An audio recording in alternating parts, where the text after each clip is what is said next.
It's time for Ask Mike Mondays. Mike answers one listener's question every week. Here's Michael Becker and Paul Peebles. Welcome to Ask Mike Mondays. I'm your host, Paul Peebles, national underwriter for Old Capital and Heidi Ho. It's the mayor of the great state of real estate here in Texas, Mr. Michael Becker. Michael, how are you? Hey, Paul, doing pretty good. How's it going today?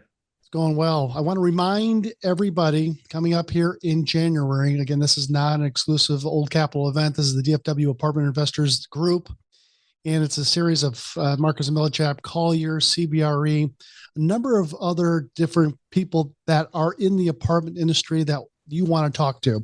So this is a bus tour. It's an overview of apartment investing. So if you are a syndicator, this is not for you. If you are an apartment investor that wants to passively put income into a transaction, that wants to learn a little bit more about what's going to go on in apartment investing, we're going to have the tools for you to understand. Michael, any comments on that? No, yes. First one, so looking forward to it. And I think we're going to go look at maybe one of my properties or two of them or something, Paul, along the way, and kind of explain the difference between the Class A, B, C, and then kind of hear from the brokers and banks, and you have a syndication lawyer coming as well to kind of learn how these deals are put together and hopefully arm people with some knowledge before they start investing into real estate transactions, because there's a lot of moving parts to these deals, and being a passive investor, you're kind of relying on the sponsor a lot of it. But how do you know if you're getting in with a good one or a bad one? So hopefully Paul's putting together the dream team to kind of teach you some of the ins and outs of this and some things to look out for and how to properly vet a real estate transaction. That's great. So great information. Go on to Old Capital Podcast, oldcapitalpodcast.com, and get a reservation for the January 17th and 18th DFW Multifamily Investors Group. We want you to be there and cheer on the team. All right. So again, Ask Mike Mondays. We usually have a question that comes from the audience. And so one came in I thought was very good because it kind of talks a little bit about what's going on with the industry right now in terms of interest rates. So Michael, how big of an impact will this reduction in interest rates have on the apartment industry?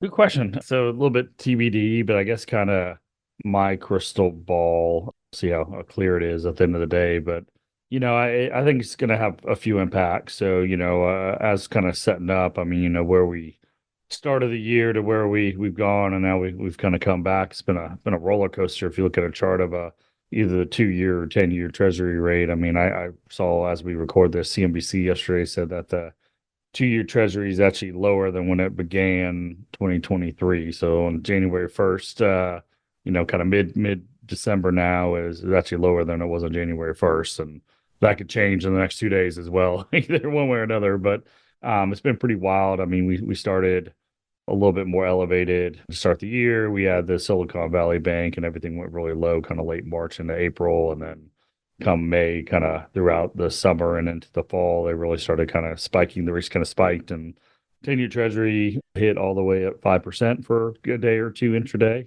And then, as we recorded, it's 390 as of right now, and it's changing 10 to 15 basis points a day. So it's trading like a penny stock, which is wild to think that the 10-year treasury rate's trading like a penny stock, but it is. So, but with that said, welcome relief from, I think it was October 23rd when it hit 5%, Paul, and here, a little less than 2 months later, we're under 4% after the most recent Federal Reserve meeting, and they've kind of officially said that they're pivoting, essentially, without saying those words. They're saying they're pivoting. They put in cuts in the forward-looking dot plots that the Fed releases, and so the market took that as good news, and bonds have rallied and rates have fallen, and it's a different world. So what are the impacts? I think a few things. So if you have a loan, you have a maturity coming up, or you have a floating rate loan you want to go to fix, it's definitely going to help, right? Because you have a lower debt service, it should size better. So the deals that were kind of on the margins, this will certainly help. I think if you had a 80 to 90% bridge loan with pref behind it, you bought at the peak, and you bought a workforce housing deal in the hood, and you lost all your equity. And I don't know if that's going to save those deals, Paul. I think those deals are still dead unless this really comes down, because those deals also got hit with insurance and taxes and vacancy and bad debt and all these other things. So, but if your deal was on the margins, this is going to certainly help on the margins. And maybe if you had a big cash in, maybe it's a small cash in now on the margins. So it's certainly helpful. I was kind of feeling like there was about to be a push of inventory coming to the market after the first of the year. I think the buyers are finally, in my mind, I think the sellers were like, okay, we need to go. This isn't going to get better. We just need, if I need to go, we need to go. I think this maybe gives them some hope, and maybe it restricts some supply, and especially the workforce housing that, these have fallen, and maybe they'll continue to fall. So instead of going in January, February, maybe I'll wait till April or May because it might continue to go and my property might be more valuable. I don't know, again, if you bought a deal at the peak and you had, extremely highly levered loan and your cap rate went from a 4 cap that you paid on it and, on a 70s deal and it needs to be a 7 today. I don't think those deals are really savable in the allotted time, but if you're on the margins, it might help. So I think it's going to restrict supply that otherwise would have gone to market in Q1. That's kind of what I'm thinking, but I think it's also going to then increase demand. So I think specifically from like the institutional buyers, I think those guys have been pencils down for the better part of 18 months. And so I think, I've been thinking for a while that the calendar flips to 2024, you got a fresh allocation, both with the banks as well as, life cos and agencies, et cetera. I think the institutional investors are, you can only not buy deals for so long. So I think with the rates falling, it's going to give them, even more cover, and someone's going to go first and the rest of them are going to kind of fall in line and follow suit. So I think we see the institutions kind of come back to try to buy deals, but I don't know how much inventory is actually going to be out there. So maybe we start seeing values come up a little bit from a scarcity premium standpoint. I don't know how much, but that might be the case. So those are some of my initial thoughts, Paul. I don't know if you have any kind of follow-up. Just a couple things is, what Michael talked about is maybe the 10-year treasury has come down, 110 basis points since end of October, which Michael's correct. It hit 5%, and then now it's at 390 or so in that range. The 10-year treasury is for a lot of Fannie Mae and Freddie Mac loans, but a lot of the loans that were done in 2021, 2022 were based on an adjustable rate, not so much a fixed rate. And so the index they used on the adjustable rate, it used to be LIBOR, and now it is SOFR, which is kind of the overnights of what, it's like the cost of money in the marketplace itself. So whatever deposits are, CDs, whether it's a 1-year CD or a 5-year CD or a checking account, just kind of the average of what overnight borrowings is. And right now that's at 5.31%. And so when we started this in January, say 1st of 2023, it was at 431. And so that has moved up quickly because the feds, when they change stuff, they kind of change those short-term overnight rates. And so now it's at 531. So loans that are tied to an adjustable rate, tied to an index like SOFR, so it's SOFR plus a spread or a margin, the profit margin to the bank, equals the interest rate. So SOFR being at 5.31 plus, let's just throw a 4% profit spread. So 5 plus 4 is 9. So 931 is the interest rate on a lot of these loans that were done in 2021, 2022.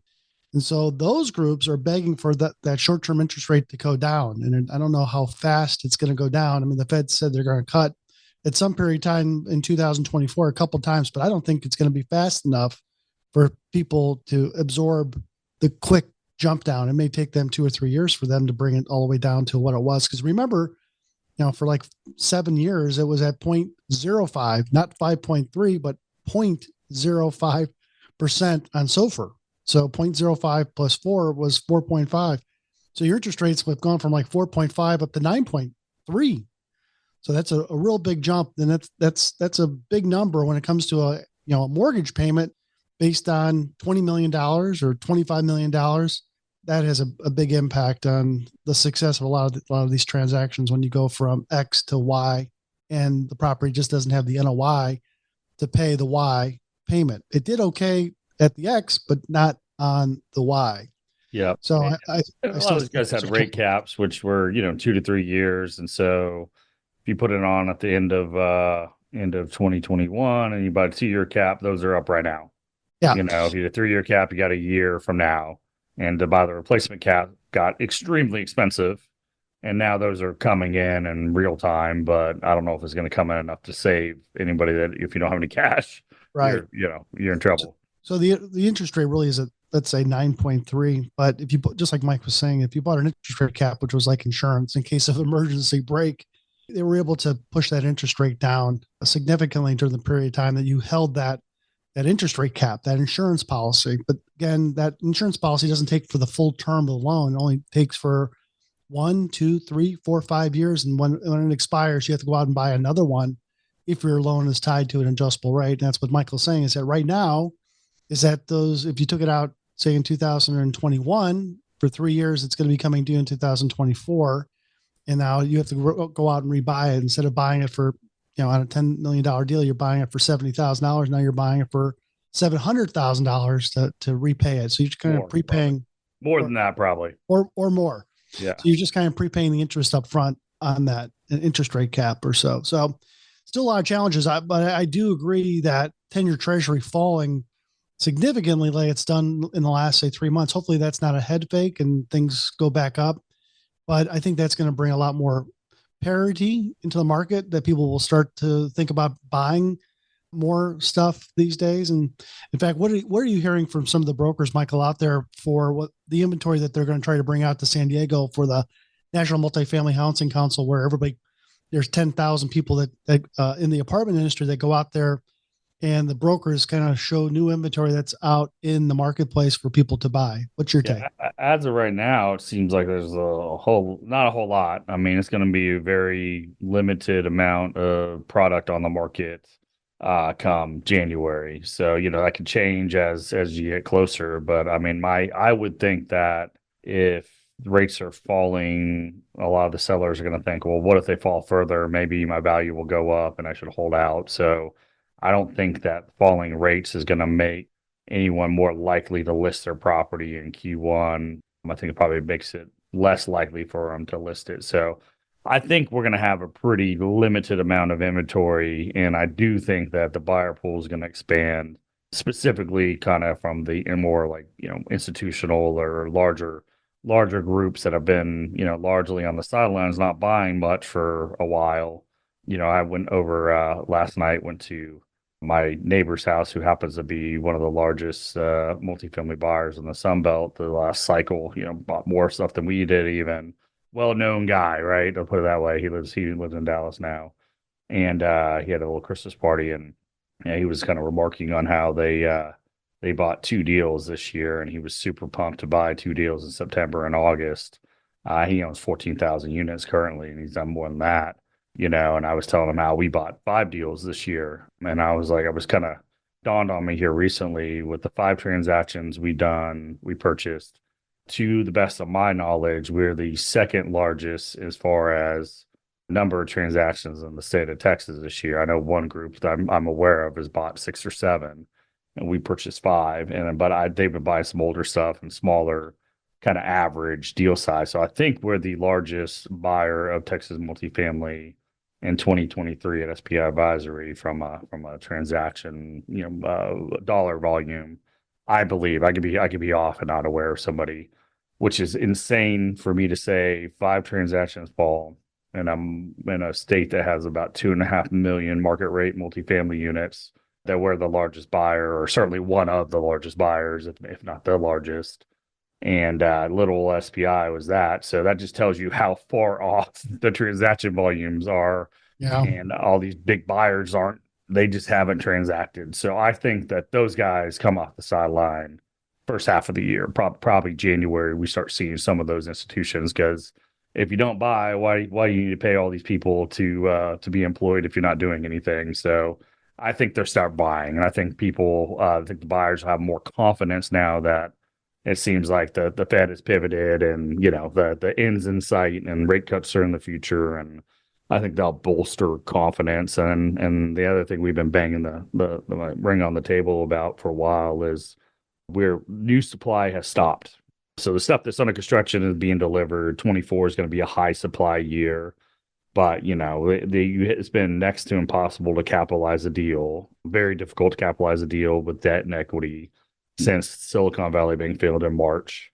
And if an average deal takes 2 years from breaking ground to final CO in Texas, you just fast forward to Q1 of 2025, give or take. And then that's when the last of these deals are going to be delivered, plus minus. There'll be some stragglers, I'm sure.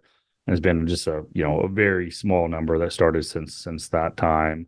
And supply's fallen off a cliff. So if I can see that, and I was in college for 8 years, and I'm not a doctor, right? So if I can see Dr. that, Dr. Becker, paging Dr. Becker. That's right. So if I can see that, certainly large institutions with people that went to much better schools than the University of North Texas, like I went to, are going to see that, and they're going to see, oh shit, and 12 months from now, there's no supply. I need to buy everything I can because rents are going to rip second half of 25 and then 26 and 27. So we need to get ahead of that. I think that starts. And then I don't know. I think the Class A, I think we've bottomed.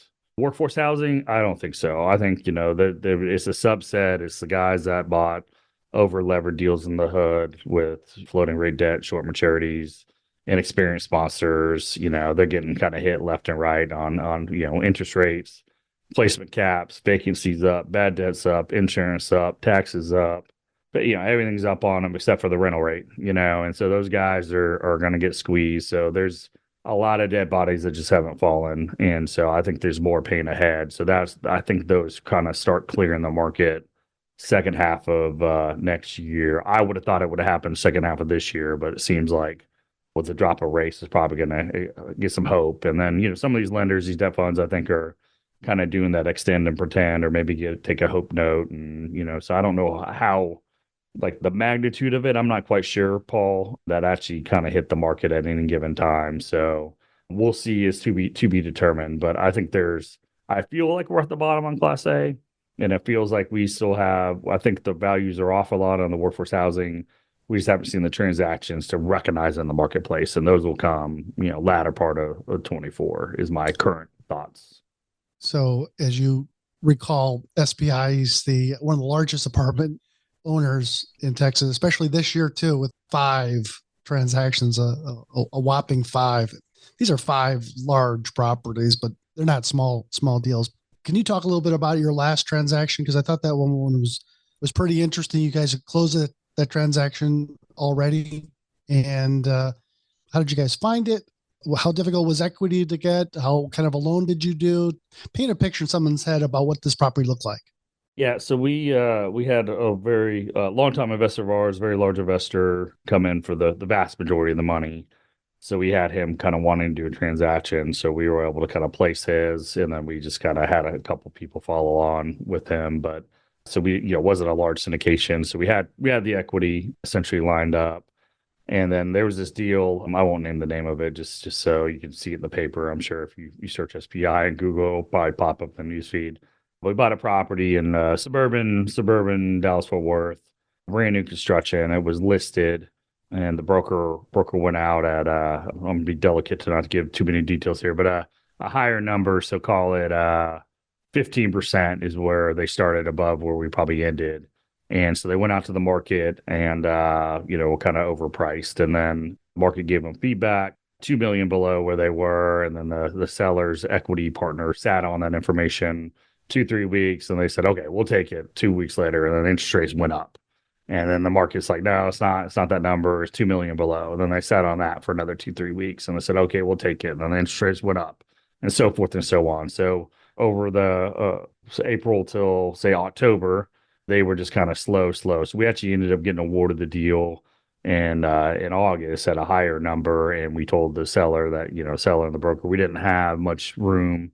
If rates run, we were kind of fully priced, and rates continued to run. So we ultimately ended up getting it about 8 or 9% below where we initially kind of agreed to it.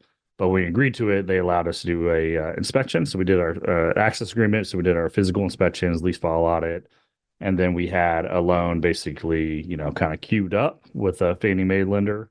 And then we had a contract, but essentially negotiated that we never signed. So we were in position, we were going to be, the quickest position to sign this thing. So we spec some pursuit costs, maybe 20, 25 grand, something like that. We were going to set on fire if the deal didn't go our way.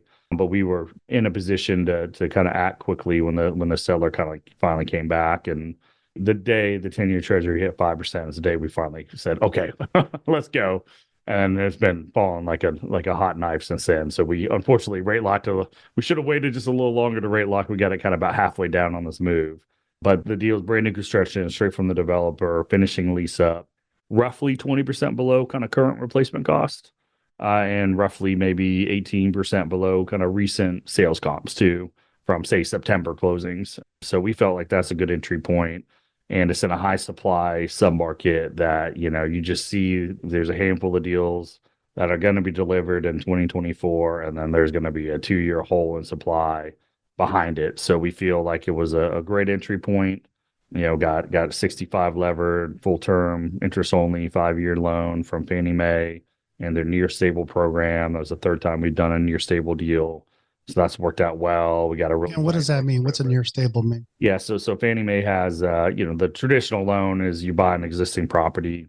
It's been around for several years, fully stabilized or whatever, and then they kind of take the income on a historical basis. They take your operating budget, adjust taxes up, and get you a current insurance number and kind of come up with the underwritten NOI, and then they size it off of a 125 debt cover off of that underwritten NOI, where the Fannie Mae Near Civil program is for brand new construction deals finishing lease up that are at least 75% occupied or greater, but not stabilized. They kind of call it between 75 and 90% essentially from occupancy, and they underwrite it as if income is stabilized, as if it's 95 or 94% occupied. So they kind of take a projected stabilized income number with underwritten expenses and circle in NOI. So they'll give you a little bit better leverage. You have a little less risk at the end of the day that if the seller has some move outs, it can mess up your sizing on your loan, which I'm sure you've experienced many, many times over your career, Paul. So it's just a tool they have in their toolbox for new construction deals. And that was the third time over the past several years that we've done a Fannie Mae Near Civil program. So we've kind of cracked the code, Paul, and it's been a good program for us. What's the game plan? You guys have interest only on the transaction. You got owner for 5, 7, 10 years. I mean, what do you think the big picture is on that property? Yeah, so we bought a 5-year with a 5-year loan, and we have 24 is going to have supply, and so we got to get through 2024, and then I think second half of 25 rents start to go up. I think 26, 27 will be outsized rental rate growth, as we had Jay Parsons on. I think the last podcast or the one before that. He was kind of agreeing with me, so I appreciated him agreeing with me. But we should see outsized rent growth. Kind of give or take double if historical average is 3%. I think 26, 27 has a chance of being say 6%. Give or take, maybe more, depending on the deal and the location. So I think if it's a high growth market with no supply, it should push rents up. And then, like I've said from the stage on your podcast, my current plan is you got to buy deals in 23 and 24. You got to survive till 2025. You're going to thrive in 26 and 27. You then need to sell it. And then I'm going to go fuck off in 2028 because we made so much money. I can do whatever I want to do. So that's my current plan. So hopefully we sell this thing in 2027, 2028, make up $1 jillion and go on vacation for half the year or something like that. That sounds good. A lot of people that listen to podcasts are first-time buyers, first-time investors, and they may not know the kind of the history about what's going on. But it would probably just be a good idea just to cover just a couple things about, I would say, just one challenge that you're seeing right now. I don't know if that is trying to raise equity, but think about that just for a second. And then one number one opportunity for apartment investors to think about right now. So a challenge for you as an operator or investor, and a challenge for you, an opportunity as an operator or investor. Yeah, I'll give you a challenge as a syndicator and a challenge as a multifamily operator. So a guy that's putting deals together certainly is significantly more difficult to raise capital today than it was 2 years ago when everyone was roaring. I think it came crystal clear to me last year that I think we second half of last year that we, as an industry, as people that are sponsors or GPs, whatever you want to call us, underestimated the amount of velocity and how helpful the velocity of these deals trading so often were to us. So meaning someone invest with me or someone like me. And, over the last decade, they give us $100,000, 2 year, cap rates compressed, rents rose, $100,000, 2 to 3 years later, turned it into $200,000. When we sold it, we give them that money back. And then on the next deal I do, they give me that $200,000 back, 100,000 on the next 2 deals I do. Right. And so forth and so on. So that compounded over the better part of a decade. Right. And that was a big part of liquidity. So that's been much more difficult. With that said, we've been able to fund every single deal and, a little nervous about it as we go in. It's kind of healthy respect of how difficult and challenging it's going to be, but there's not much transaction volume going. So what I also have found is that people that are looking to put money in deals there's not that much options right now, where 2 years ago there was a bajillion options to put in multifamily.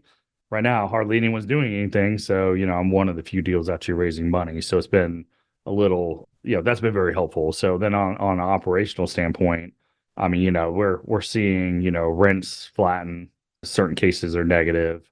Seems like we're finding like at least a near-term bottom, call it Thanksgiving forward. So it's just not long enough for me to really call that with super confidence, but it does feel like we firmed up after being, when summer ended, kind of falls kind of sucked a little bit. So you're seeing, generally speaking, vacancy tick up a point or two. You're seeing rents flat to negative in some cases, depending on the deal, on your trade outs. You're still seeing generally positive on renewals and negative on new lease trade outs. I'd say that's probably a consistent theme for myself and most of the competitors. And every deal is a little different, but that's probably a generic statement, Paul. And I think 24 is going to be flattish from a rental rate standpoint, and we'll be, just trying to get every lease, as Jay was talking about on when we interviewed him. So we're kind of seeing that. So with that said, I think the opportunity is those with the ability and the courage to take action. I mean, we're seeing deals brand new construction below replacement cost, and we're seeing the supply pipeline burn off, as I kind of mentioned a few moments ago. So I think if you could buy newish construction below current replacement cost, and you see supplies falling off a cliff and 14 months from now or 12 months from now, whatever it's going to be, I think the conditions are set for us to outperform. It's not a guarantee or by any stretch of the imagination, but I mean, we're putting ourselves in a position where the environment should be favorable, and 15 months from now to add 24 months of that, so whatever that is. So I think 15 to 40 months from now, I think is going to be a great environment to own a bunch of multifamily. And I think everyone's going to be like, with the benefit of hindsight, if you didn't take action now, I'm thinking that it's going to be, oh, I should have done this, or if I only would have bought in 2009 and 2010, I would have made $1 bajillion. Those are when the best deals are, but it's freaking hard, Paul.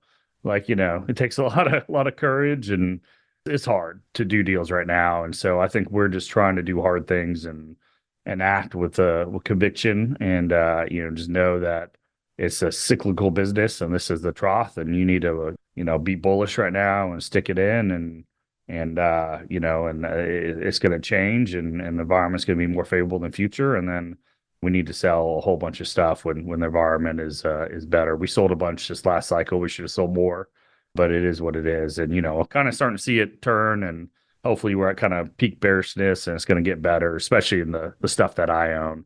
Again, I think workforce housing has some more pain to go, but the better quality stuff, I think we're largely have taken most of our medicine, and it should be better here in the not too distant future. The best part of 2023, at least what I see, is really social media and the freeing up of all these posers in the marketplace itself. For last 10 years or 9 years or 8 years, or even last 2 years, I've seen nothing but you go on social media and everybody is an expert. Everybody is in multifamily. Everybody's a capital raiser. Everybody is something else that's affiliated with multifamily. And I hate to toot our own horn, Michael, but I've been doing this for 38 years, and you've been doing, you're a former banker and went from lending money to now owning real estate. So you have a platform that, you've been around for a long period of time, but I think the freedom from all these posers on social media, whether it's TikTok or Facebook or LinkedIn, that just inundates you with all these, I'm so damn successful, invest with me type of stuff. I think hopefully we've seen 2024. That's not going to come up again. And hopefully you won't see it on your feeds at all. But I had to look up what poser meant. I mean, it's a person who acts in order to impress others, attention seekers or show offs. And I can tell you this, how come you guys don't have a TikTok or you don't do these short little videos of you, giving thumbs up and all kinds of stuff? Why is it, Michael? I think it's, we try to stay humble and listen, I'm not saying we haven't had to deal with our fair share of challenges here or there, but, we'll be in business in 2025 doing deals, and we're going to have all our deals, and we're going to make it on the backside of all these. I'm convinced of that. And, this business can humble you along the way. So, I was a Grim Reaper 15, 16 years ago at the bank, and don't want that done to me. So we try to be, reasonably conservative in the way we structure these deals, and we try to buy the relative value at that moment in time. And when it's just the thing in this business, Paul, is given enough time, everything's gonna be fine. So people that bought deals in 2021, if they have enough time, they're gonna be just fine. But the problem is that they put a non-durable structure in place, and they won't have that luxury of time. I think that's the unfortunate thing for them and the people that invested with a lot of these groups and deals in Greensport, Houston, and South Dallas and some of these tougher locations. So then I think, but an opportunity for those that aren't allocated, because a lot of our investors are kind of allocated with us or other deals, and that's why it's a little harder to raise money, because they haven't sold that deal that then they can reinvest. But those of you that are newer or coming upon it, I mean, this is a hell of a good time to be putting some money in some of these deals. And in a few years from now, it'd be like buying in 2009 or 2010 in a lot of respects. I think, I don't know if it's going to be quite that dramatic, because that was unreal. The growth we had off of the bottom of the great financial crisis, 15 years ago, but it's probably the best entry point since then, seemingly. And right now, essentially. So if you're new, you want to get learned, I'll give the shameless plug for Paul's upcoming events on the 17th and 18th. I think you just go to the oldcapitalpodcast.com website, sign up for it. I think getting educated, getting in front of a bunch of the brokers and syndication lawyers and management companies and et cetera, I think that's a good way to kind of get educated, get a base of it, because there's risk in the business. It's a problem business. There's always problems. I'm always dealing with something or another, one way or another. Every friggin' day, there's always a problem. But, it's a forgiving business given enough time and having proper structure in place. It's going to come on the back end, and people keep moving to Texas, and rents have to go up over time. So, especially if you see a supply restricted environment, and, it's just a matter of time before we get there. And it's inevitable in my mind. I don't see how it can't happen, and the rents have to go up. So you got to do the other things right. You got to buy right, get the right location, operate it, put the right structure in place, and have, all the proper, procedures and protocols in place to run it right. But if you can run it professionally, I mean, over time, it's a great historical proven wealth generator. It's another shameless plug for SPI. Michael, talk again what SPI does and how people could get in contact with your group. Yeah. So people want to find out more information about us. The best way is going to our website, Paul, which is www.spiadvisory.com. That's SPI like spy, advisory.com. There's a form on there you can fill out. We do a bunch of information we try to put out, obviously, on the podcast with you here. We do a quarterly newsletter. That's probably the one thing that I think we do pretty well. Have a quarterly newsletter with generally a state of the market and kind of my current thoughts. So we have that. So we want to get our newsletter and then see future opportunities from us. And if it's a good fit and you like me, great. If you don't like me, that's fine too. Not everyone's going to like you. So that's kind of the way it is.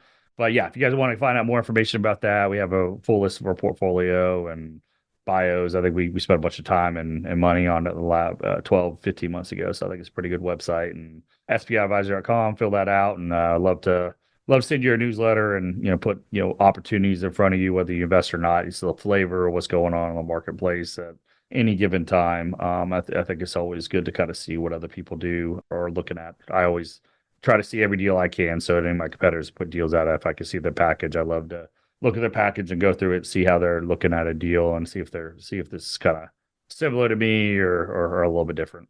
Get to build a relationship with Michael Becker and his team at SPI. Again, Michael, thanks for spending some time with us today. If I don't talk to you before the end of the year, have a great Christmas and New Year's, and then we'll talk to you on 2024. Again, I'm Paul Peebles. Have a great day.